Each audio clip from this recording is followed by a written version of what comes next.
Dans un exercice de redevabilité, le gouvernement Sama Lukonde, se voulant transparent, le jeudi 3 mars 2022, le ministre de la Communication et Médias a convié les journalistes à un spécial briefing presse axé sur la reprise par l'État congolais d'actifs miniers et pétroliers jadis détenus par le groupe Ventura que dirige l'homme d'affaires israélien Dan Gertler. L'objectif étant de mettre fin aux malentendus. Aux côtés du porte-parole du gouvernement, Rose Mutombo Kiese, ministre d'État, ministre de la Justice et garde des Sceaux, et André Ouamesso, directeur de cabinet adjoint du chef de l'État et vice-président de la commission chargée de négociation. En effet, dans un protocole d'accord signé en février dernier entre le gouvernement congolais et le groupe Ventura, il a été convenu à l'amiable la récupération par la RDC des actifs miniers et pétroliers, les blocs pétroliers 1 et 2 du lac Albert et la mine de Moku Beverandi détenue peut-être légalement par l'homme d'affaires mais en bafouant les intérêts du pays. Ce coup va permettre à la RDC de récupérer un peu plus de 2 milliards de dollars américains.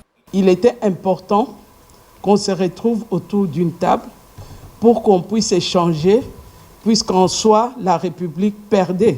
Nous étions guidés par la vision du président de la République de se réapproprier nos richesses. C'était ça l'objectif principal. Cependant, plus d'une personne voudrait que le contenu de cet accord soit mis à la disposition du public. Seulement, l'accord contient une clause de confidentialité.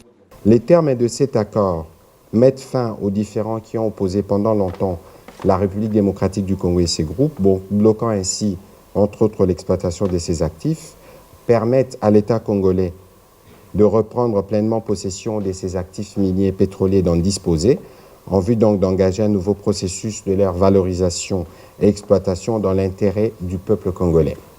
La RDC ne s'est pas pliée. À Dan Gertler a insisté Patrick Mouyaya qui soutient le plus important ici est que les intérêts de la République démocratique du Congo ont été défendus et rétablis. D'ailleurs, pour ceux qui sont notamment des blocs pétroliers, des repreneurs se bousculent déjà au portillon congolais. À part la